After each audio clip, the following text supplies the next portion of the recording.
ان الحمد للہ نحمده ونستعینه ونستغفره ونعوذ باللہ من شرور انفسنا ومن سیئات اعمالنا من يهده الله فلا مضل له ومن يضلل فلا هادي له واشهد ان لا اله الا الله وحده لا شريك له واشهد ان محمدا عبده ورسوله اما بعد فان خير الحديث كتاب الله وخير الهدي هدي محمد صلى الله عليه واله وسلم وشر الامور محدثاتها وكل محدثة بدعة وكل بدعة ضلالة وكل ضلالة في النار. اعوذ باللہ السمیع العلیم من الشیطان الرجیم من ہمزہ ونفخہ ونفثہ. بسم اللہ الرحمن الرحیم. رب اشرح لی صدری ویسر لی امری واحلل عقدۃ من لسانی یفقہوا قولی. بسم اللہ الرحمن الرحیم. ان اللہ وملائکتہ یصلون علی النبی یا ایہا الذین آمنوا صلوا علیہ وسلموا تسلیما. اللہم صل علی محمد وعلی آل محمد کما صلیت علی ابراہیم وعلی آل ابراہیم انک حمید مجید. اللہم بارک علی محمد وعلی آل محمد کما بارکت علی ابراہیم وعلی آل ابراہیم انک حمید مجید. اللہم ربنا آتنا فی الدنیا حسنة وفی الآخرة حسنة وقنا عذاب النار. ربنا آتنا من لدنک رحمة وہیئ لنا من امرنا رشدا. لا الہ الا انت سبحانک انی کنت من الظالمین. حسبنا اللہ ونعم الوکیل. یا حی یا قیوم برحمتک استغیث ولا حول ولا قوة الا باللہ العلی العظیم. آمین. الحمدللہ آج 20 ستمبر 2020 کو سنڈے کے دن قرآن کلاس نمبر 46 میں ہم انشاءاللہ تعالی سورہ آل عمران کی آیت نمبر 31 سے آن ورڈ سٹارٹ لیں گے. اللہ کا شکر ہے جی 6 مہینے کے بعد یہ کرونا کی آزمائش والا سلسلہ کسی حد تک تھم گیا اور ہماری یہ اوپن کلاسز کا سلسلہ شروع ہو گیا. الحمدللہ آج پہلی کلاس ہے.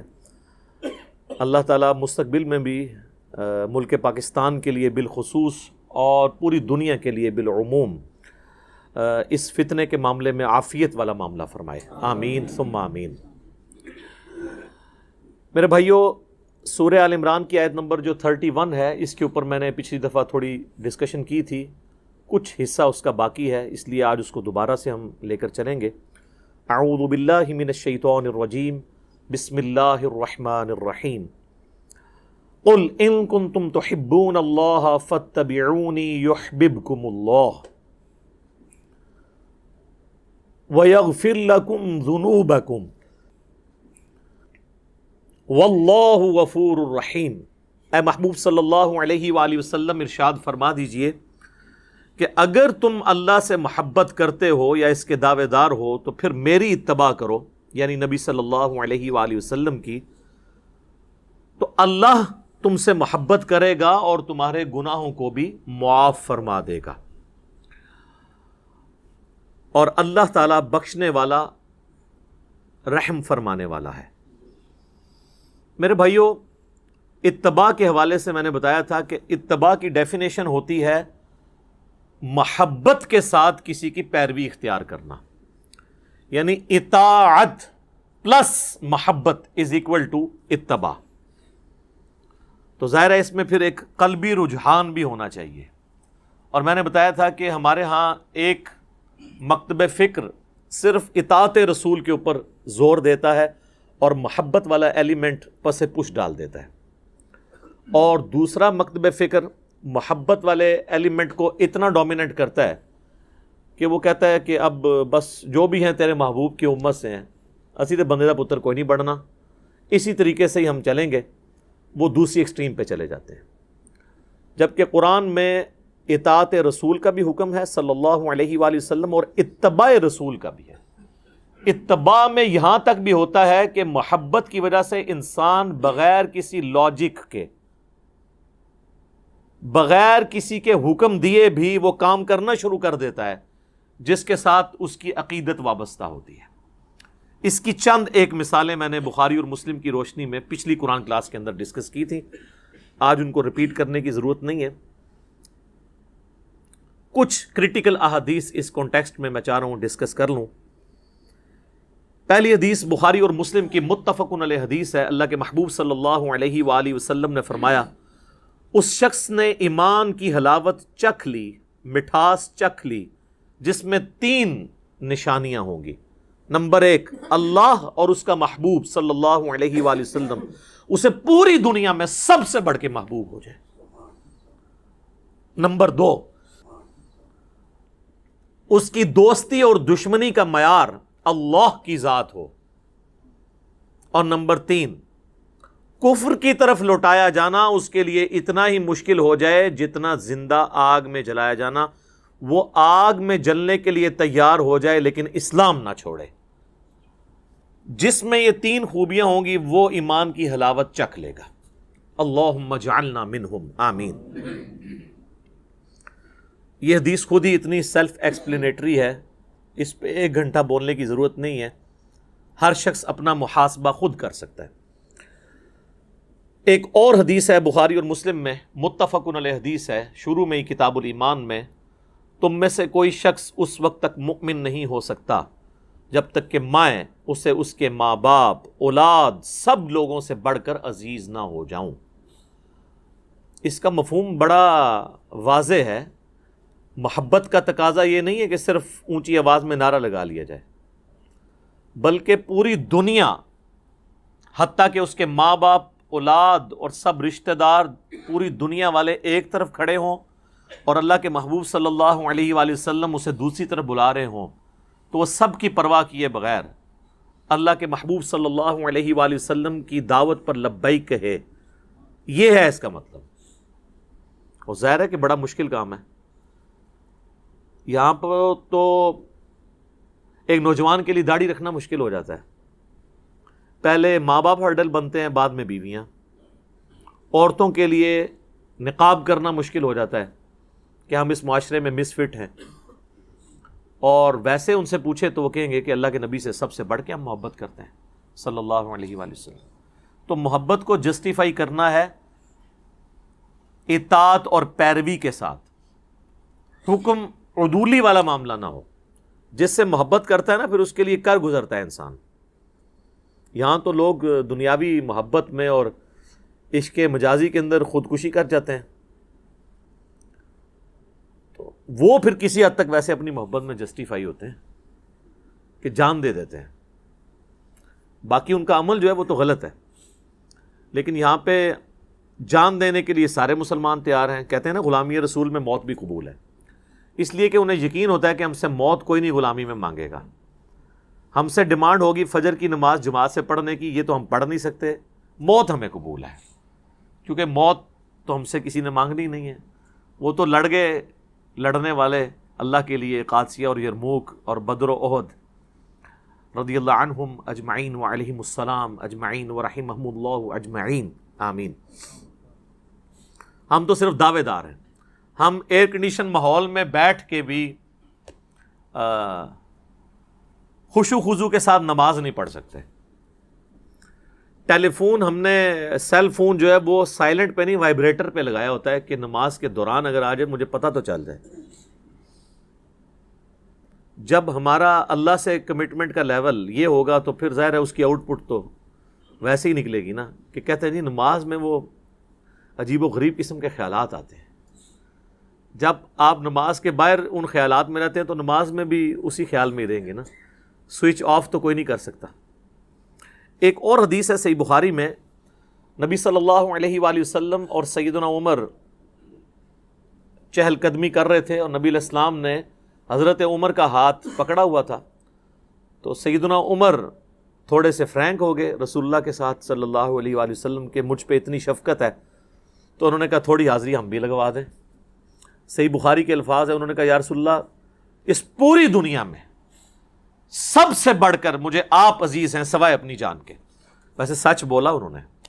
غصے والا بندہ جو ہے نا سچ بولتا ہے، جس کے مزاج میں تیزی ہونا سچائی بھی ہوتی ہے۔ تو ہم ہوتے تو شاید ہم جھوٹی موٹی کہہ دیتے کہ یا رسول اللہ اپنی جان سے بھی بڑھ کے۔ تو انہوں نے سچ بولا کہ میں اپنی جان کو چھوڑ کے باقی دنیا کی ہر چیز سے بڑھ کے آپ کو محبوب رکھتا ہوں۔ تو آپ صلی اللہ علیہ وآلہ وسلم نے فرمایا نہیں بلکہ اپنی جان سے بھی بڑھ کے۔ تو ان کا یا رسول اللہ اپنی جان سے بھی بڑھ کے۔ تو آپ نے فرمایا ہاں اے عمر اب بات بنی، اب تیرا ایمان مکمل ہوا ہے۔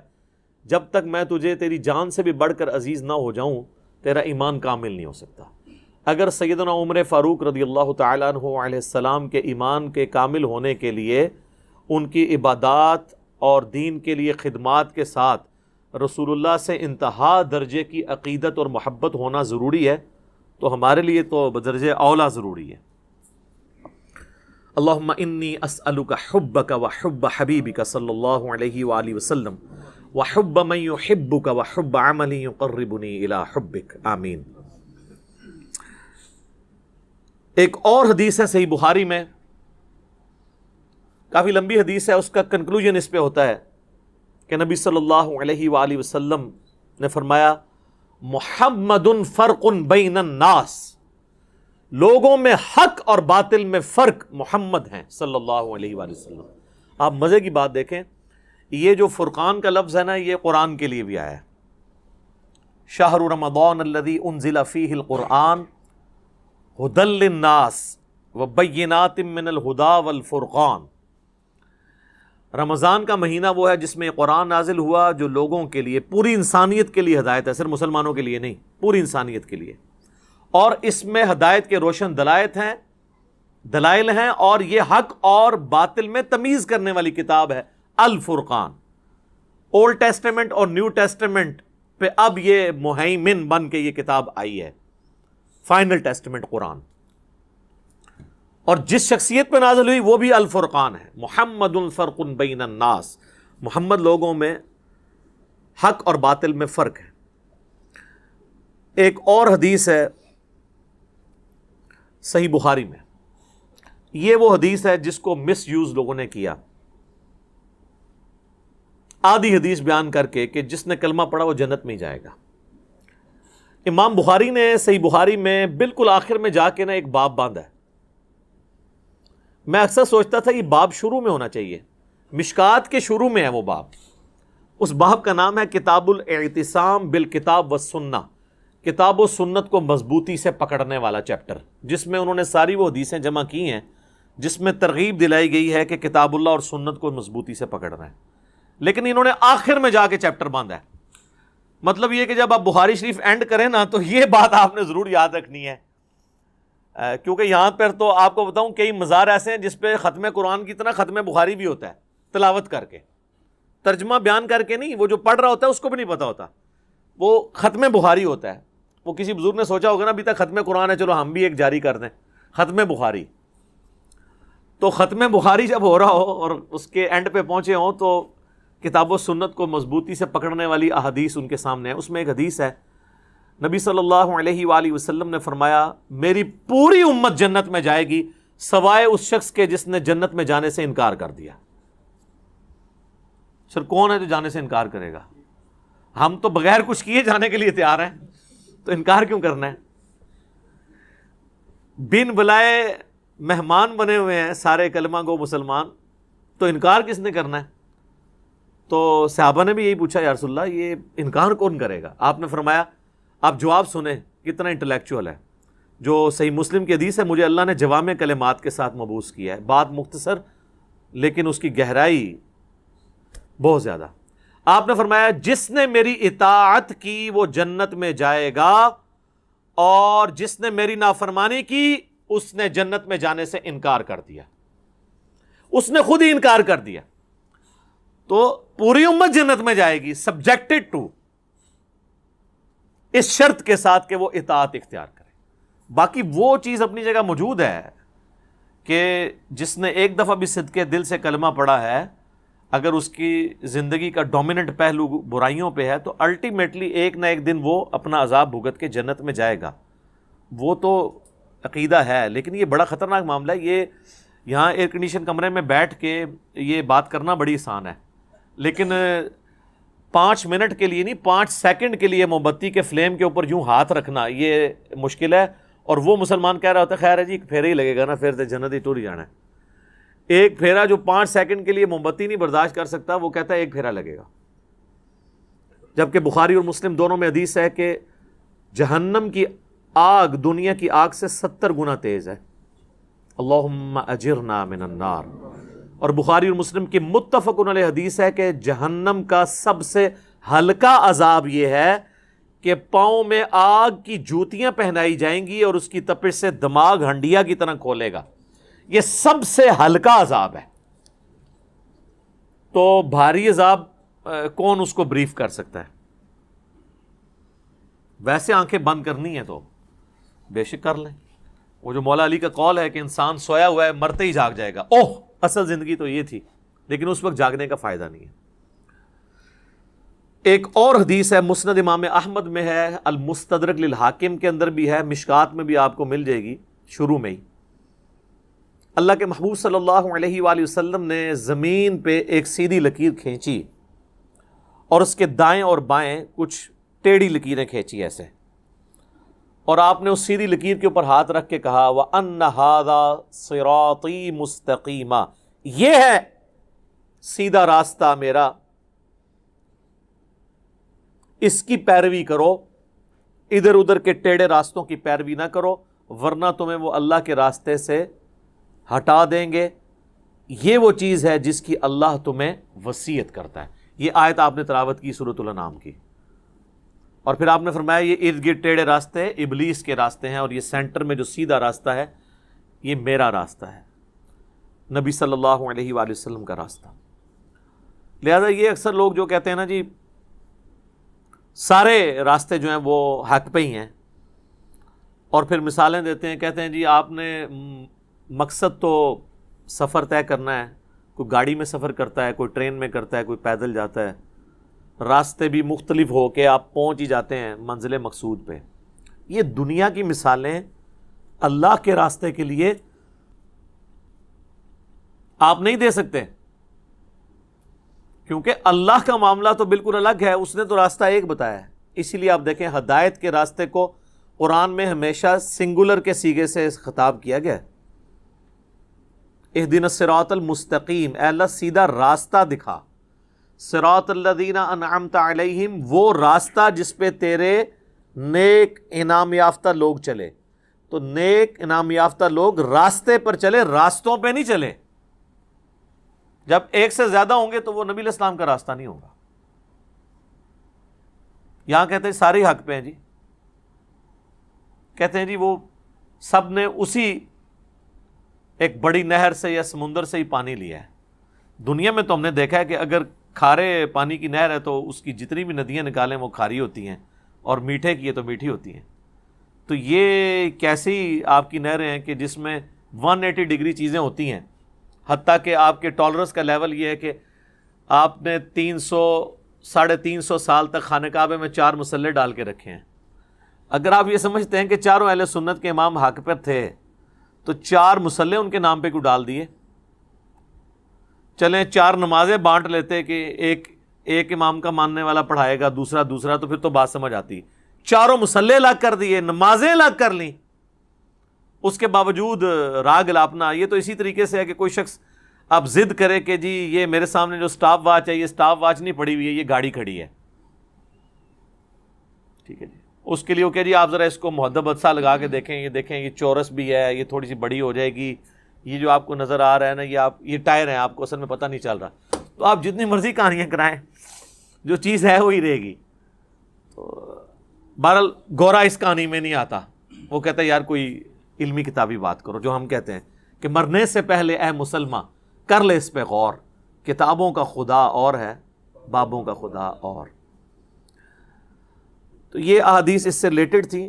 میری ایک ویڈیو ہے ڈیٹیلڈ، مسئلہ نمبر 197، اماموں کی گستاخی کا الزام اور تقلید کے ایشو کے اوپر میں نے بڑی ڈیٹیل گفتگو کی ہے، صحابہ سے، تابعین، تبع تابعین سے مثالیں دی ہیں اسی ٹاپک کے اوپر. آج محل نہیں کہ میں اس کی ڈیٹیل میں جاؤں. اگلی آیات کی طرف آتے ہیں. یہ آیت چونکہ ایک کریٹیکل آیت تھی اس لیے میں نے اس پہ زیادہ ٹائم لیا ہے. یہ آیت اس چیز کی متقاضی تھی کہ ہم اس کے اوپر زیادہ دیر بولتے. قرآن حکیم کی چند آیات اتنی محکم آیات ہیں کہ وہ باقی سینکڑوں آیات اپنے اندر سموئے ہوئی ہوتی ہیں، اس لیے وہ متقاضی ہوتی ہیں اس چیز کی کہ آپ ان کے اوپر ڈیٹیل ڈسکشن کریں. قل اطیعوا اللہ والرسول، اے نبی فرما دیجئے اطاعت کرو اللہ اور اس کے رسول کی. فَإِن تَوَلَّوْا فَإِنَّ اللَّهَ لَا يُحِبُّ الْكَافِرِينَ، اگر یہ منہ پھیر لیں تو بے شک اللہ تعالیٰ کافروں سے محبت نہیں کرتا. حکم ہوا ہے اطاعت کا اللہ اور اس کے رسول کی، اور کہا کہ جو اس سے منہ پھیرے وہ کافر ہے. پاکستان کے شناختی کارڈ میں مسلمان ہی رہے گا وہ، لیکن اللہ کے ہاں بالکل یہ گاڑا فتویٰ ہے. یہ اتنا گاڑا فتویٰ ہے کہ یہ جماعت المسلمین والے بھی اسی آیت کے تحت تکفیر کر رہے ہوتے ہیں باقیوں کی. وہ کہتے ہیں واضح ہے جو اللہ اس کے رسول کی اطاعت سے منہ پھیرتا ہے تو وہ کافر ہے. جب آپ فتویٰ لگاتے ہیں نا پھر اس کا معاملہ بالکل ڈیفرنٹ ہوتا ہے. جس طرح کی آیات ہوتی ہیں قرآن حکیم کے اندر جن میں اس طرح کی کرٹیکل ڈسکشن ہوتی ہے، اس کا فتویٰ بھی بڑا کرٹیکلی دیکھنا پڑتا ہے کہ جب یہ اہل قبلہ اہل کلمہ کے لیے آیات پڑھی جائیں گی تو ان کے لیے تنبیہ کا لیول اور ہوگا، اور کافر کے لیے تنبیہ کا لیول اور ہوگا. اس کو آپ اس طریقے سے سمجھیں کہ یہ روش ہے کافروں والی، جیسے وَأَقِيمُوا الصَّلَاةَ وَلَا تَكُونُوا مِنَ الْمُشْرِكِينَ، نماز قائم کرو مشرکوں میں سے نہ ہو جاؤ. ابو داؤد ترمذی میں حدیث ہے من ترک الصلاۃ متعمدا فقد کفر، جس نے جان بوجھ کے ایک نماز چھوڑی اس نے کفر کیا. اب یہ تو نہیں کہ ایک بندے کی نماز چھوٹ گئی ہے تو وہ ہر نماز کے بعد جا کے نقاب ہی نیا پڑھوائے اپنا، ظاہر ہے پھر کفر ہوا ہے تو پھر نقاب ہی ٹوٹ گیا. یہ ہے کہ کفر والی روش ہے، اس کو کنٹینیوس پرفارم کرنے سے اسلام سے بھی نکل جائیں گے، نعوذ باللہ من ذالک. اور یہ عمل کافروں والا ہے. مسلمان کو زیب نہیں دیتا کہ وہ کلمہ پڑھے اور نماز چھوڑے. صحیح مسلم میں حدیث ہے بندے کے کفر اور اسلام کے درمیان فرق نماز ہے. جامعہ ترمذی میں حدیث ہے شقیق تابعی کہتے ہیں کہ صحابہ اکرام علیہم رضوان تارک الصلاح کے سوا کسی کی تکفیر نہیں کرتے تھے. ہاں جو نمازی نہیں ہوتا تھا اس کو وہ کافر سمجھتے تھے. یہ بہت کریٹیکل ایشو ہے. تو یہ اطاعت اللہ اور اس کے رسول کی کرو، اور جو منہ پھیرے گا تو بے شک اللہ کافروں سے محبت نہیں کرتا. اللہم لا تجعلنا منہم، اللہ تعالی ہمیں ایسے ناشکروں میں نہ کرے کہ ہم اللہ اور اس کے رسول کی اطاعت سے منہ پھیریں، والعیاذ باللہ تعالی. اب میرے بھائیو یہ 32 آیات مکمل ہوئیں. اب ایک نیا ٹاپک شروع ہو رہا ہے، اور یہ مسلسل 30-40 آیات پہ پھیلا ہوا ہے ایک پورا سبجیکٹ، اور وہ ہے عیسیٰ ابن مریم علیہ السلام کا تعارف اللہ تعالیٰ نے کروایا ہے. چونکہ نبی علیہ السلام جب دنیا میں تشریف لائے تو دنیا میں سب سے بڑا ریلیجن کرسچینٹی تھا. ایون آج بھی اب تقریباً مسلمان کے قریب ہیں تعداد میں، لیکن ابھی بھی فگرز میں وہ ہم سے زیادہ ہیں. عیسیٰ علیہ السلام کا جب رفع سماوی ہوا، یعنی دنیا سے اللہ نے ان کو اٹھایا زندہ، اس وقت صرف 12 لوگ تھے جو ان پر ایمان لائے تھے. پھر وقت گزرتا گیا، ان کے اصحاب کی استقامت کی وجہ سے آہستہ آہستہ اللہ تعالیٰ نے اسلام کی دعوت کو پھیلایا. ظاہر ہے اس وقت تو اسلام ہی تھا وہ. اور پھر حضرت عیسیٰ علیہ السلام کے رفع سماوی کے آلموسٹ 300 سال کے بعد کانسٹنٹائن بادشاہ تھا رومن امپائر کا، بت پرست، اس نے اسلام قبول کر لیا. اس کی وجہ سے پوری کی پوری رعایا کرسچینٹی ان کا مذہب بن گیا. یعنی پہلے یہی ہوتا تھا نا کہ جو بادشاہ کا دین ہے وہ آپ نے رکھنا ہوتا تھا. اس میں پازیٹیو چیزیں بھی تھی اور نیگیٹو بھی تھی. اگر بادشاہ کافر ہے تو نیچے پھر موحدین کی پرسیکیوشن شروع ہو جاتی تھی. تو اسی چیز کو اسلام نے پھر اکھاڑا ہے تلوار کے ذریعے، اور رومن اور پرشین امپائر کو ختم کیا ہے، ان کی بدماشی ختم کی ہے. اب دیکھیں اب کوئی امپائر اس طریقے سے قائم نہیں ہو سکی کہ جو زبردستی اپنا ریلیجن اڈاپٹ کروائے لوگوں سے. تو نبی صلی اللہ علیہ وآلہ وسلم کی جب دعوت یوں پھیلنا شروع ہوئی تو سب طرف پھر لوگوں کے کان کھڑے ہونے شروع ہو گئے. آپ نے خصوصاً جب خطوط لکھنے شروع کیے رومنس کو اور پرشین کو تو ان کا یہ تو لگتا ہے کوئی معاملہ بڑے لیول کا ہونے لگا. تو پھر نجران کے کچھ کرسچن جو پادری تھے وہ مناظرے کے لیے پہنچ گئے مدینہ شریف. یہ آپ کو آج بھی سمجھ آئے گا, جہاں کہیں دعوت کھڑی ہوتی ہے نا تو یہ معاملات شروع ہو جاتے ہیں. کہ آپ دیکھتے ہیں نا علماء کے کلپ جی ہمارے سامنے بٹھائیں جی, آپس میں تو آپ لوگ بیٹھتے نہیں ہو سوائے جب چندہ اکٹھا کرنا ہو یا رمضان نشریات میں پیسے لوٹنے ہو یا کبھی کوئی سیاسی طور پہ اکٹھا کرنا ہو, ورنہ ادروائز تو آپ لوگ تو آپس میں ایک دوسرے کے پیچھے نمازیں نہیں پڑھتے ہو. تو ہمیں کہتے ہیں آپ ہمارے سامنے بیٹھیں, آپ تو آپس میں نہیں بیٹھتے تو ہمیں کیوں بٹھاتے ہیں. تو وہ کرسچنز پادری جو ہیں نبی علیہ السلام کے پاس ڈسکشن کے لیے مدینہ شریف کے لیے چل پڑے. ظاہر ہے کہ اب کرسچینٹی ایک پورا ریلیجن, اس کے اندر فرسودہ نظریات. نبی علیہ السلام تو ظاہر ہے امی تھے, آپ کو اللہ تعالیٰ نے پھر ایجوکیٹ کیا سورہ آل عمران کی ان آیات کے ذریعے, ٹرو سٹیٹس بتایا کہ عیسی ابن مریم ہے کیا, ان کی شخصیت کیا ہے, ان کے بارے میں عقیدہ کیا درست ہے کیا غلط ہے. یہ ساری کی ساری چیزیں نبی علیہ السلام کو ایجوکیٹ کی گئیں ان آیات کے ذریعے, تاکہ جب وہ عیسائی آئیں تو نبی علیہ السلام کے پاس نالج ہو ان کے ساتھ ڈسکشن کے لیے.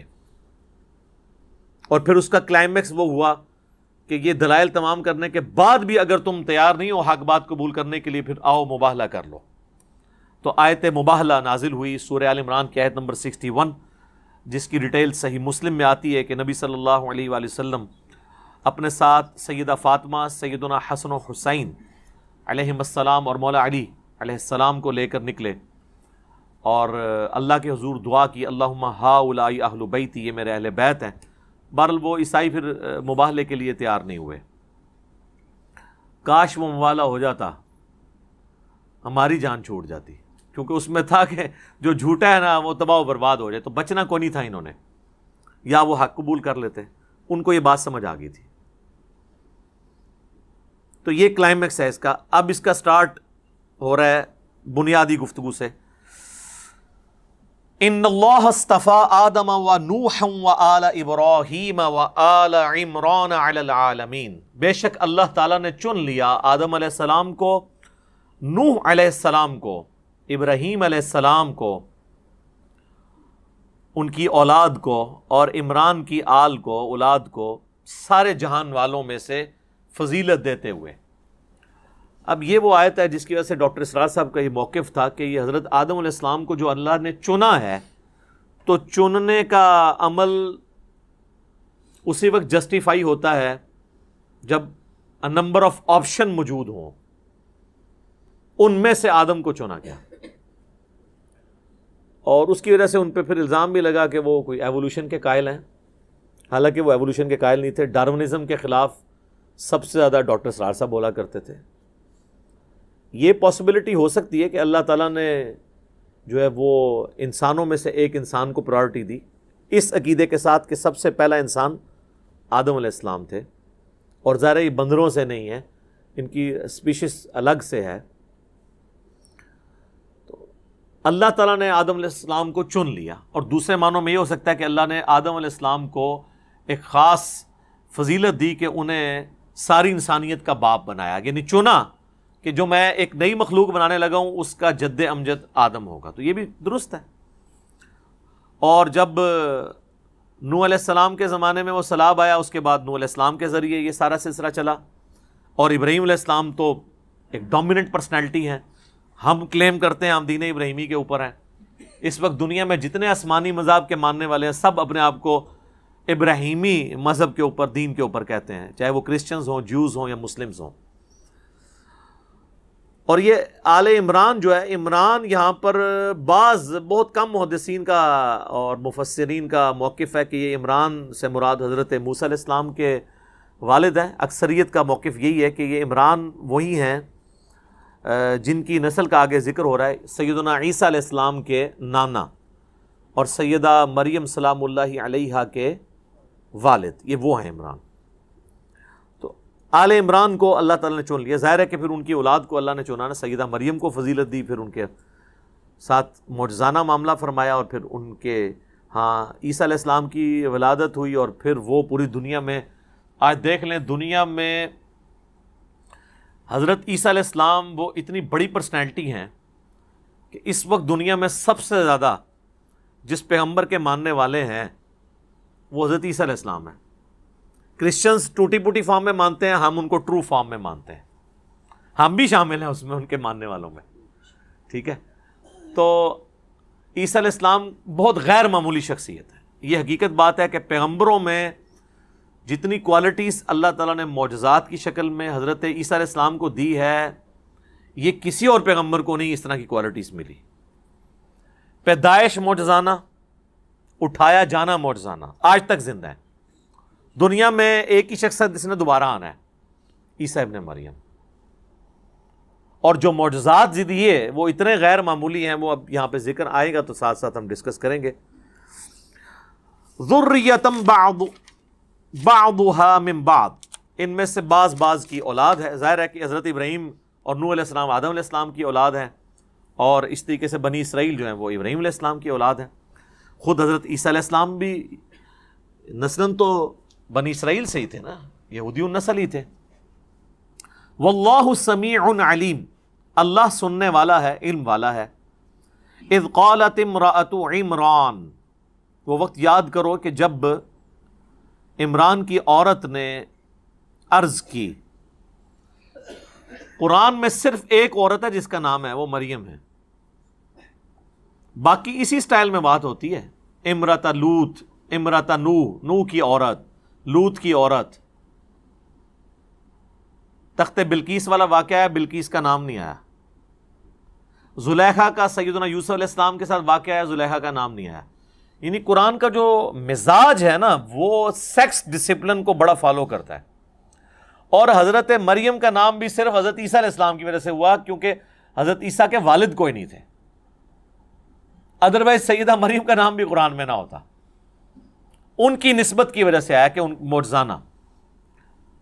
تو یہاں پہ بھی دیکھیں کہ عمران کی عورت نے عرض کی، ربی انی نذرت لک ما فی بطنی محررا، اے میرے رب میں منت مانتی ہوں تیرے لیے کہ جو میرے شکم میں ہے، جو میرے پیٹ میں ہے، میں اسے سب کاموں سے آزاد کر دوں گی۔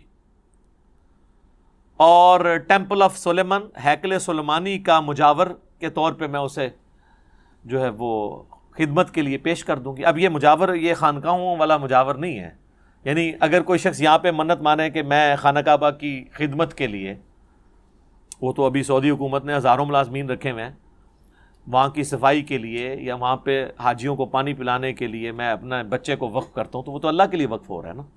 تو اسی طریقے سے بنی اسرائیل میں بھی ٹریڈیشن تھی کہ وہ اپنی اولاد کو وقف کر دیتے تھے۔ ہیکل سلیمانی میں ظاہر پوری دنیا سے لوگ آتے تھے اس کی خدمت کے لیے۔ اور ابھی حضرت عیسیٰ علیہ السلام دنیا میں نہیں آیا ہے، اس کا مطلب ہے وہ جو یہودیت چل رہی تھی، پریکٹسنگ۔ فتقبل منی، تو اے اللہ قبول فرما لے میری طرف سے، انک انت السمیع العلیم، بے شک تو سننے والا اور علم والا ہے۔ اب ظاہر ہے کہ ان کی نیت یہی تھی کہ میرے ہاں لڑکا ہوگا، یہ تو ان کے ذہن میں بھی نہیں تھا کہ بچی پیدا ہو جائے گی۔ تو بچی کو تو اس طریقے سے اوپنلی تو نہیں چھوڑا جا سکتا جب تک کہ کسی مرد کی سرپرستی نہ ہو، تو وہ تو دعا کر کے بے فکر ہوگی کہ اب اللہ مجھے ایک لڑکا دے گا تو میں اس کو اللہ کے لیے وقف کر دوں گی۔ فلما وضعتها، جب ان کا وضع حمل ہوا، قالت رب انی وضعتها انثى، انہوں نے کہا میرے رب یہ تو میرے ہاں لڑکی پیدا ہو گئی ہے، میرے تو سارے خواب چکنا چور ہو گئے ہیں، میں نے تو کہا تھا بیٹا ہوگا تیرے لیے وقف کروں گی۔ تو اچھا اب یہ اللہ سے وہ گفتگو کر رہی ہیں دعا کی شکل میں، ابھی اللہ اور سیدہ مریم کی کمیونیکیشن شروع نہیں ہوئی ہے۔ اس امت میں تو وہ ختم نبوت کی وجہ سے بین ہو گئی ہے نا یہ والا سلسلہ، کشف والا اور غیر نبی کو وہی ہونے والا۔ پہلے یہ ہوا کرتا تھا، حضرت موسیٰ علیہ السلام کی والدہ کو ہوا، عیسیٰ علیہ السلام کی والدہ کو۔ ابھی وہ دعا کر رہی ہیں، یعنی حضرت عیسیٰ علیہ السلام کی یہ نانی ہے جن کا یہ ذکر ہو رہا ہے۔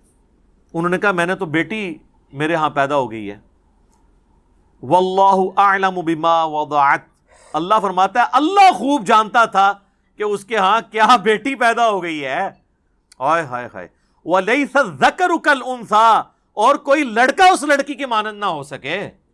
اللہ نے تو وہ بچی دے دی ہے اس کو کہ کوئی لڑکا بھی اس بچی کے مقابلے کا نہیں ہو سکتا جو اللہ تعالیٰ نے اس کو فضائل اور برکات دینے ہیں. تو انہوں نے کہا وَإِنِّي سَمَّيْتُهَا مریم، ان کا بے شک میں اس کا نام رکھتی ہوں مریم.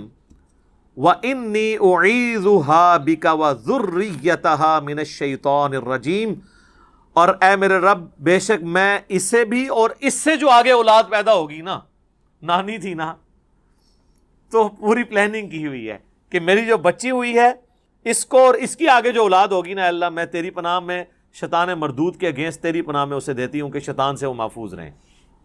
اب ظاہر ہے یہ اللہ تعالیٰ نے ان کی زبان پہ یہ باتیں جاری کی ہیں. ان کو تو نہیں پتا تھا کہ میرا نواسا جو ہے وہ اتنی بڑی پرسنالٹی ہونے والا ہے. تو اس پہ اللہ تعالیٰ کے ذرا کامنٹ سنیں. فَتَقَبَّلَهَا رَبُّهَا بِقَبُولٍ حَسَن، اللہ تعالیٰ ماتا ہے کہ پس اس کے رب نے قبول کر لیا بڑے اچھے طریقے سے. وَأَنبَتَهَا نَبَاتًا حَسَنًا، اور اس بچی کو بڑے اچھے طریقے سے پروان چڑھایا. وَكَفَّلَهَا زَكَرِيَّا، اور ان کی جو کفالت تھی وہ زکریا علیہ السلام، ایک وقت کے پیغمبر کے ذریعے ٹریننگ ہو رہی ہے جناب. تو اللہ نے فرمایا کہ میں نے دعا قبول کر لی. اس کانٹیکسٹ میں بخاری اور مسلم میں ایک حدیث ہے، نبی صلی اللہ علیہ وآلہ وسلم نے فرمایا جب کبھی بھی کوئی بچہ پیدا ہوتا ہے نا تو شیطان اسے ٹھونگ مارتا ہے جس کی وجہ سے وہ چیختا ہے. لیکن یہ جو حضرت مریم کی والدہ کی دعا تھی نا، اس کی برکت سے سیدہ مریم اور ان کے بیٹے عیسیٰ ابن مریم کو اللہ نے یہ فضیلت دی ہے کہ شیطان سے انہیں محفوظ کیا ہے. الحمدللہ. سبحان ربک رب العزت عما یصفون وسلام علی المرسلین والحمد للہ رب العالمین. آمین. اب بڑے مزے کی ایک ایونٹ ڈسکس ہونے لگا.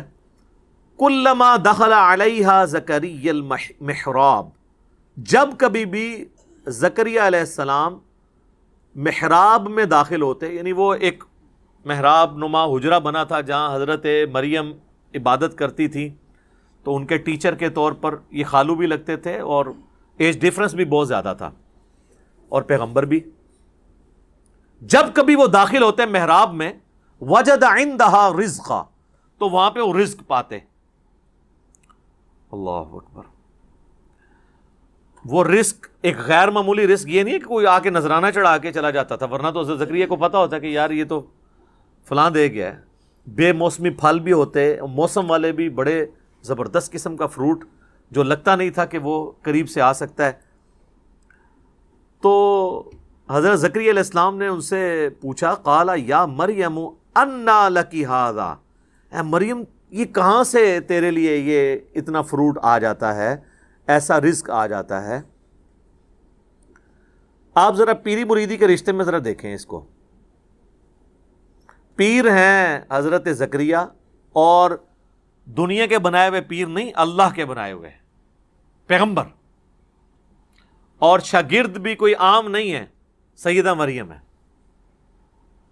اور پیر اپنے مرید سے، مریدنی سے، یا اپنے اسٹوڈنٹ سے پوچھ رہا ہے کہ یہ تیرے اوپر جو اتنا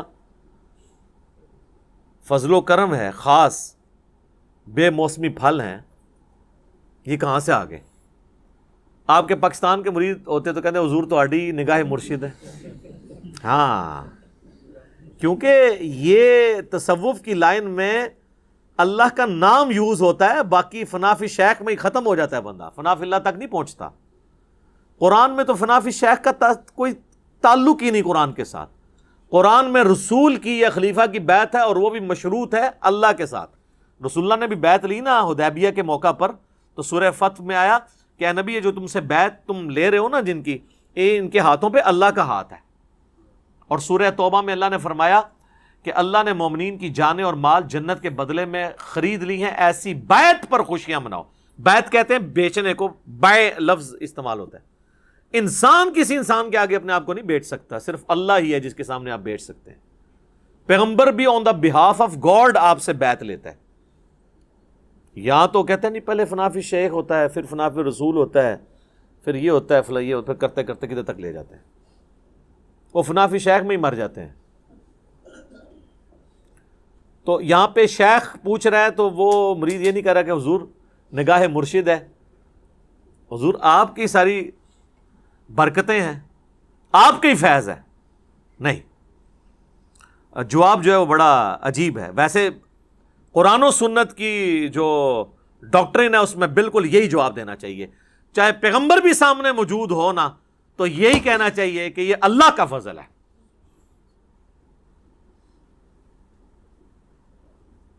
قالت ہوا من عند اللہ، وہ کہنے لگی اللہ کی طرف سے آتا ہے. اللہ اکبر. ان اللہ یرزق من یشاء بغیر حساب، بے شک اللہ جسے چاہتا ہے بغیر حساب و کتاب کے رزق عطا فرما دیتا ہے. اب یہاں تو ہونا چاہیے تھا بھی تجھے بات کرنے کی تمیز نہیں ہے، میں نہیں اللہ کو مانتا، تو مجھے بتا رہی ہے کہ اللہ کی طرف سے، اللہ کی طرف ہی آتا ہے سارا کچھ، اللہ ہی کرتا ہے. پر کوئی ساڈا بھی وچ نظر ہے نا، فیض ہے نا، ساڈے ہی صدقے تسی کھا رہے ہو نا. صدقے صدقے سب انڈیا پاکستان بنگلہ دیش دیا بیماریاں نے. قرآن میں یہ چیز نہیں ہے. قرآن بالکل واضح ہے اپنے عقائد اور نظریات کے اندر. اور نبی علیہ السلام کی اگر زندگی آپ دیکھیں تو وہ تو آپ کو اس معاملے میں بہت سینسٹیوٹی کا لیول نظر آئے گا. صحیح مسلم میں حدیث ہے، کتاب الجمعہ چیپٹر میں، جمعے والے چیپٹر میں، نبی علیہ السلام کے سامنے ایک صحابی نے خطبہ دیتے ہوئے کہا، من یطع اللہ ورسولہ فقد رشد، جو کوئی اللہ اور اس کے رسول کی اطاعت کرے وہ کامیاب ہو گیا. ومن یعصہما فقد غوا، اور جس نے ان دونوں کی نافرمانی کی وہ گمراہ ہو گیا. میرے بھائیو، اس جملے میں نہ تو کوئی لٹریچر کی خرابی ہے، نہ یہ آؤٹ آف کانٹیکسٹ ہے، کیونکہ بات اس سے سٹارٹ ہوئی ہے جو اللہ اور اس کے رسول کی اطاعت کرے وہ کامیاب ہو گیا، جو ان دونوں کی نافرمانی کرے وہ ناکام ہو گیا. کوئی خرابی اس میں نہیں ہے لٹریچر کی. لیکن نبی علیہ السلام کو اتنا غصہ آیا، آپ فرمایا بئس الخطیب انت، کتنا برا خطیب ہے تو. اور پھر آپ نے یعنی اس کو ایک تو غصہ نکالا، وَإِنَّكَ لَعَلَىٰ خُلُقٍ عَظِيمٍ، لیکن امام الموحدین بھی ہیں. یہ ڈانٹا ہے تو ڈانٹا، اس کے باوجود اتنا لوگ جو ہے شرک کی طرف جا رہے ہیں. نہ ڈانٹا ہوتا تو کیا کر رہے ہوتے؟ آپ فرمایا تم کہو من یعص اللہ ورسولہ فقد غوا، جو اللہ اور اس کے رسول کی نافرمانی کرے وہ گمراہ ہوا. تم نے یہ کیوں کہا کہ ان دونوں کی کرے؟ وہ آگے سے کہہ سکتا تھا یا رسول اللہ میں نے کوئی آپ کو اللہ مان کے تو نہیں کیا، میں آپ کو اللہ کا بندہ ہی سمجھتا ہوں، آپ کو میں غیر مستقل بذات سمجھتا ہوں. عطائی ہے وہی کہانیاں جو تمہیں کرائی جاتی ہیں، جو اسی بھی کراتے رہے اپنے کسی زمانے میں. اس زمانے میں یہ کہانیاں نہیں تھی. آپ نے کیٹاگوریکلی فرمایا کہ تو کہہ اللہ اور اس کے رسول کی نافرمانی، یہ نہ کہ ان دونوں کی. حالانکہ وہ کوئی غلط نہیں تھا، پہلے وہ کہہ چکا تھا اللہ اور اس کا رسول، سٹارٹ سے ہی دونوں کہتا پھر تو غلط ہوتا. لیکن نبی علیہ السلام نے احتیاط کا یہ پہلو رکھا. اور ابو داؤد میں اس کا ایک طریقہ ہے، اس میں آگے الفاظ ہیں، آپ نے فرمایا قم اذهب، اٹھ اور ادھر سے نکل. اتنا غصہ. حالانکہ آپ کے اخلاقیات اس چیز کے متقاضی تھے کہ آپ اس طریقے سے ایٹیچیوڈ نہ کرتے، لیکن توحید کا مسئلہ سینسٹیو ہے. آپ ذرا سے بھی ڈھیلے پڑھتے نا، امت نے کم چک کے رکھنا سی. ہوں اتنا چکے ہے. صحیح بخاری میں حدیث ہے، دیکھنا میری شان کو اس طرح بلند نہ کرنا جس طرح نصارہ نے عیسیٰ ابن مریم کو بڑھا کے ڈیونٹی میں کلیم کر دیا. پھر بھی قوم باز نہیں آتی، کیا زمین و آسمان کی کلابیں ملاتی ہے. میں مفتی منیب الرحمان صاحب کے پاس بیٹھا ہوا تھا، 22 مارچ 2007 کی بات ہے، آلموسٹ 13 سال پہلے. تو مجھ سے فرمانے لگے کہ میں تو نعت خانوں کی مجلس میں جانا اب چھوڑ گیا ہوں، یہ شرکیاں نعتیں پڑھتے ہیں. میں حیران ہو گیا، جی مفتی منیب صاحب کہہ رہے ہیں شرکیاں پڑھتے ہیں. وہ کیڑا اتنا وڈا شرک ہے، ایڈا موٹا گاڑا شرک جڑا مفتی صاحب کو نظر آ رہا ہے. تو کہتے ہیں یہ دیکھو نا، یہ پڑھتے ہیں خدا کا پکڑا چھڑائے محمد، محمد کا پکڑا چھڑا کوئی نہیں سکتا. تو ان کو شرم نہیں آتی ہے؟ یہ شان الوہیت اور شان رسالت کا مقابلہ کرواتے ہیں. الفاظ دیکھیں، یہ کیا رسول اللہ یہ بات سن سکتے ہیں کہ خدا کا پکڑا چھڑائے محمد، محمد کا پکڑا چھڑا کوئی نہیں سکتا؟ سر پکڑتا بھی خدا ہے، چھڑاتا بھی خدا ہے. ذریعہ کسی کو بناتا ہے اور اس کو بھی اذن دیتا ہے اپنی اجازت سے. اسی لیے قرآن میں بار بار ہے شفاعت بھی اللہ کی ہے.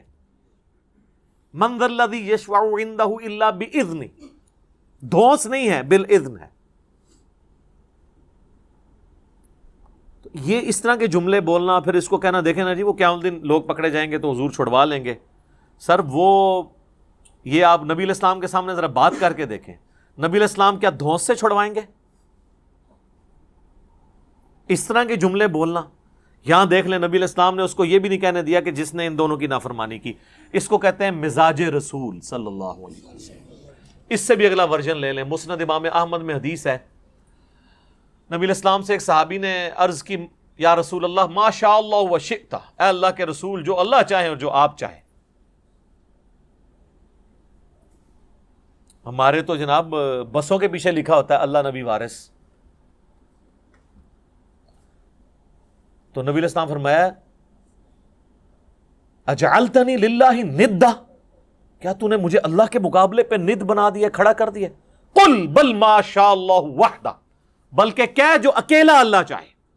وہ آگے کہہ سکتا تھا یا رسول اللہ میں آپ کو اللہ تو نہیں مانتا، اور ظاہر کو صحابی تو حضور کو اللہ نہیں مانتا ہوگا. یا رسول اللہ میں نے یہ کہا کہ اللہ کی مرضی سے ہی آپ بھی چاہ کے وہ جڑی ایڈی لمبی ایکویشن بنا دینا نا. اس زمانے چ کہانیاں نہیں سن پائی، بالکل 24 کیرٹ سونا تھا. اچھا کتابوں میں آج بھی ہے. میں ایک بریلوی عالم کے پاس بیٹھا ہوا ہے، ہمارے جیلم کی 3 مسجدوں میں وہ جمعہ پڑھاتے ہیں، یعنی 3 جگہ تقریر کرتے ہیں، 1 جگہ جماعت کراتے ہیں. اتنا ان کو شوق ہے دین کی خدمت کرنے کا، لیکن تنخواہ بھی لیتے ہیں تینوں جگہ سے. تو ان کے سامنے بیٹھا تو میں نے ان کو یہ حدیث بیان کرنی شروع کی نا. ابھی میں صرف ادھر پہنچا نا اجعلتنی للہ ندا، کہتے ہیں جی اور مرزا صاحب آپ نے کیا سمجھا اس کو؟ میں نے کہا جی آپ سمجھائیں. وہ کہتے ہیں اصل میں حضور پوچھ رہے تھے دیکھو مجھے تم نے اللہ تو نہیں بنا لیا نا کہیں، یعنی اگر اللہ نہیں بنایا پھر یہ کہہ سکتے ہو ماشاء اللہ ہوا شئتا، جو اللہ چاہے جو اس کا رسول چاہے. میں کہ سر اگے سنتے لو، اگے الفاظ نے قل بل ماشاء اللہ وحدہ، بلکہ کیا اکیلا جو اللہ چاہے.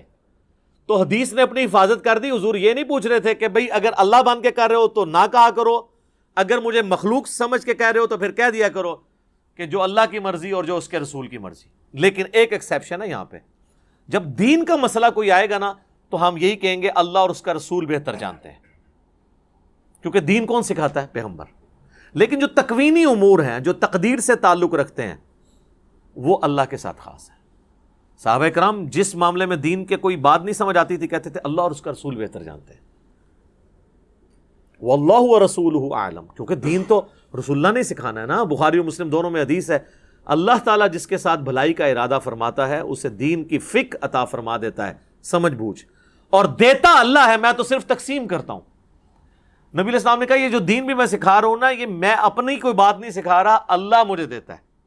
وما ينطق عن الهوى ان هو الا وحی یوحى. اسی کو پکڑ کے پھر وہ اعلیٰ حضرت نے شعر کہہ دیا نا، رب ہے معطی یہ ہے قاسم، رزق اس کا ہے کھلاتے یہ ہیں. وہ کہتے ہیں یہ رزق بھی رسول اللہ ہی تقسیم کر رہے ہیں، حالانکہ اس میں علم دین کی بات ہوئی تھی. آدھی بات پکڑ لی، اور وہ آپ دیکھیں حدیث بھی آدھی لکھی ہوتی ہے واللہ معطی وانا قاسم، پیچھے بھی کچھ الفاظ نے، اور اس پہ امام بخاری نے باب باندھا ہے کہ اللہ تعالیٰ جس کے ساتھ بھلائی کا ارادہ فرماتا ہے اسے دین کی سمجھ بوجھ عطا فرما دیتا ہے. یہ دین کے معاملے میں ہے. باقی معاملات میں آپ یہ نہیں کہہ سکتے جو اللہ چاہے اور جو اس کا رسول چاہے، نہیں، جو اللہ چاہے. اسی لیے دیکھیں ہماری ٹریڈیشن میں بھی اللہ کا شکر ہے یہی چیزیں ہیں. ہم کسی چیز کو بھی نظر سے بچانے کے لیے کیا کہتے ہیں؟ ماشاء اللہ. کسی نے آج تک کہا ماشاء اللہ و رسول؟ مستقبل کے لیے ارادہ کرتے ہیں تو ہم کیا کہتے ہیں؟ انشاءاللہ. کسی نے کہا کبھی انشاءاللہ و رسول؟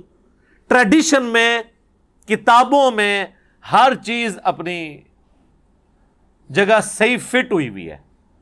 ہاں باقی پھر جب اس میں خرابیاں آنا شروع ہوتی ہیں تو پھر آپ دیکھیں اس میں تو پھر وہ پیر کو بھی بیچ میں ڈال لیتے ہیں. کئی لوگ ہیں وہ اپنے کئی ایک دنیاوی معاملات میں بھی کہتے ہیں جی پہلے میں پیر صاحب سے مشورہ کروں گا پھر میں اس کے مطابق چلوں گا. یہ ان کی یعنی ایک گراوٹ کا لیول ہوتا ہے. تو یہ حضرت سیدہ مریم نے امت کو عقیدہ دے دیا ہے, اپنی ماننے والوں کو بھی اور ہمیں بھی, ہم بھی ان کے ماننے والے ہیں کہ آپ نے یہی کہنا ہے کہ اللہ جسے چاہتا ہے بغیر حساب و کتاب کے رزق دیتا ہے. آپ جب حضرت زکریا علیہ السلام نے یہ بات سنی نا, سر دیکھیں, ہنالک دعا زکریا ربہ, این اسی وقت اسی جگہ پر, دیر اینڈ دین. ہنالک عربی میں استعمال ہوتا ہے اسی وقت اسی جگہ پر دعا کر دی انہوں نے. قال رب ہب لی من لدنک ذریۃ طیبہ, اے رب میرے مجھے اپنے پاس سے ایک پاکیزہ اولاد عطا فرما, انک سمیع الدعاء, بے شک تو دعاؤں کا سننے والا ہے. سورہ مریم میں تو ڈیٹیل ہے کہ وہ پوری تمہید بناتے ہیں کہ مجھے ایک اولاد چاہیے جو اولاد یعقوب کی وارث بنے, یعنی بنی اسرائیل کی, اور یہ جو میں ہیکل سلیمانی کی دیکھ بھال کر رہا ہوں تو مجھے بھی ایک اپنا ایک گدی نشین آپ سمجھ لیں, خانقاہ نشین, یہ لیکن اللہ کی خانقاہ, جس کے لیے ہم خانقاہ کا لفظ اپنی امت میں دار ارکم, ہم اس اکیڈمی کو دار ارکم کہتے ہیں کیونکہ نبی علیہ السلام کو جب یہ لوگ کون جن کی اولادیں آج دین کا کام نہیں ہمیں کرنے دیتی, ان کے باوجداد جب کھلے عام دعوت و تبلیغ نہیں کرنے دیتے تھے تو نبی علیہ السلام دار ارکم میں بیٹھ کے تو لوگوں کو دین سکھایا کرتے تھے. اس لیے ہم نے اپنی اس اکیڈمی کا نام دار ارکم رکھا ہوا ہے اس اعتبار سے. تو خانقاہ کا لفظ بھی آپ یوز کر سکتے ہیں, لیکن وہ چونکہ اب کافی بدنام ہو چکا ہے تصوف کی وجہ سے, اس لیے دار ارکم. پھر جب ہمارے نبی کی سنت دار ارکم ہے تو ہم کیوں ہیکل کا لفظ یا معبد کا لفظ استعمال کریں؟ ہمیں وہی ٹرمز یوز کرنی چاہیے. عبادت گاہ کے لیے مسجد کی ٹرم, اسی لیے ہم نے مسلم کی ٹرم بھی عام کی ہے کہ نہ میں وابی نہ میں بابی, میں ہوں مسلم علمی کتابی. آپ ساری وہ ٹرمنالوجیز یوز کریں جو قرآن اور سنت کے اندر آئی ہیں, فخر کے ساتھ کریں. مؤمن, مسلم, مسجد, یہ سارے الفاظ استعمال کریں. ہاں البتہ اس میں غلو نہیں ہونا چاہیے, جیسے جماعت المسلمین والے ہیں وہ کہتے ہیں نماز کا لفظ آپ نہ یوز کریں. ظاہر ہے کہ جب آپ کچھ چیزیں ریناؤنڈ ہو جاتی ہیں وہاں پہ بھی صلاح کا لفظ ضرور استعمال کریں. میں پریفریبلی یہی کہتا ہوں صلاح کا لفظ یوز کرنا چاہیے, لیکن اگر کوئی اس کو ترجمے کے طور پہ یوز کر لیتا ہے نا, مسلم کا ترجمہ مسلمان کر لیتا ہے, ٹھیک ہے. اختلاف وہاں کیا کریں جہاں اوریجنل بات کا ترجمہ کرنے کے بجائے کوئی نئی بات داخل کر دی جائے. مسلم کی جگہ اگر کوئی مسلمان یوز کرتا ہے نا تو اس کا ترجمہ کر رہا ہے فارسی میں, کوئی نئی ٹرم نہیں ایجاد کر رہا. لیکن مسلم کی جگہ جب بریلوی دیوبندی اہل حدیث شیعہ آتا ہے نا, یہ نئی چیز ہے. یہ کوئی بھی نہیں مانے گا کہ مسلمان کا مسلم کا ترجمہ یہ ہوا ہے. ٹھیک ہے, صلاح کا ترجمہ سارے نماز مانتے ہیں کہ نماز ہے, لیکن قوالی اس کو کوئی نہیں مانے گا کہ یہ صلاح کا ترجمہ ہوا ہے. ٹھیک ہے, تو اگر اوریجنل ٹرم کو سمجھانے, جس طرح ہم اللہ کے لیے گاڈ کا لفظ یوز کر لیں, سپریم بینگ کا لفظ استعمال کر لیں کسی کو سمجھانے کے لیے, تو یہ جواز کی حد تک درست ہے. تو اللہ تعالیٰ سے انہوں نے جب دعا کی تو پھر اللہ تعالیٰ کی طرف سے آواز دی گئی, فَنَادَتْهُ الْمَلَائِكَةُ وَهُوَ قَائِمٌ يُصَلِّي فِي الْمِحْرَابِ. نماز پڑھ رہے تھے حضرت زکریا علیہ السلام محراب میں کھڑے ہو کر, تو فرشتے کی طرف سے ندا آئی کہ دعا قبول ہوئی ہے اور اس کے اوپر بشارت آ رہی ہے. اچھا یہ دعا بھی یاد رکھیں, جس کے ہاں اولاد نہیں اور خصوصاً اولاد نرینہ نہیں ہے تو یہ دعا بڑی کارگر ہے. اور دوسرا یہ کہ بالکل مایوسی کے آخری لیول پہ بھی پہنچے ہوں تو اللہ تعالیٰ کے ساتھ دعا والا معاملہ کبھی بھی نہیں توڑنا چاہیے. اور حضرت زکریا علیہ السلام کو یہ بات کلک کر گئی کہ وہ اللہ جو بغیر موسمی پھل مریم کو دے سکتا ہے تو مجھے اس بڑھاپے کے اندر اولاد بھی دے سکتا ہے.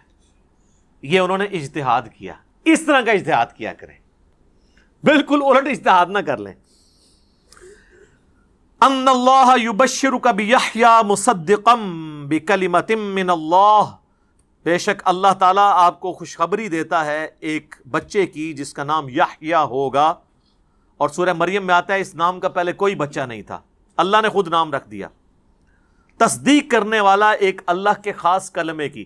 ابھی حضرت زکریا کو بھی نہیں پتا کہ یہ کلمہ کون ہوگا, عیسیٰ ابن مریم، کیونکہ وہ تو پیدا نہیں ہوئے، تو کہا کہ تیرا وہ بچہ پیدا ہونے والا ہے جو اپنے وقت کے سب سے عظیم الشان انسان اور انسانی تاریخ میں ایک بہت بڑے پیغمبر کی تصدیق کرنے والا پیغمبر ہوگا، حضرت عیسیٰ علیہ السلام کی، من اللہ، اللہ کی طرف سے جو کلمہ ہوگا، وَسَيِّدًا وَحَصُورًا وَنَبِيًّا مِّنَ الصَّالِحِينَ، اور وہ سردار ہوگا اور عورتوں سے ہمیشہ بچنے والا اور انبیاء میں سے اور صالحین میں سے ہوگا۔